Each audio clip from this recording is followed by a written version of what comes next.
Right here at 34th and 10th in 2018, this is the rebirth of the labor movement. This is the rebirth of union solidarity and a blizzard. It's going down! New York City's a union town!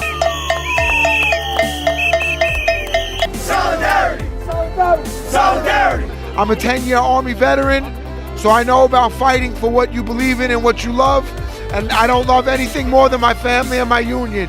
So Happy New Year, everybody, and work safe. Solidarity! Solidarity! Solidarity! Solidarity! Solidarity! Solidarity! Standing with my brothers and sisters on this street corner for the last 2 months has really showed me that this movement is taking on a new life of its own. We will not be denied.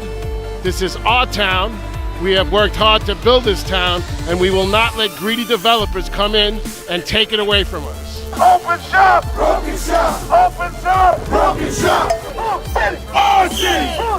Our city! What it means to me, guaranteeing my future with a good wage, a pension, and health benefits. Count me in! Count me in! Count me in! Solidarity is the most beautiful word in the English language, and there is no place, rain, sleet, or snow, that I'd rather be than with the fire that I feel from my union sisters and brothers. Count me in! Count me in! Count me in!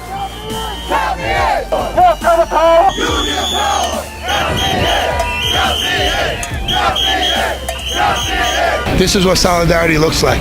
Brothers and sisters coming from all different boroughs to support a campaign at 34th Street and 10th Avenue across the street from the Hudson Yards, where they're trying to use open shop to break the labor unions in New York City. And the rank and file are coming out every day saying, no, not our city.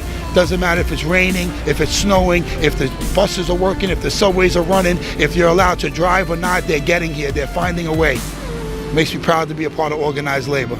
You can count me in. Solidarity! Solidarity!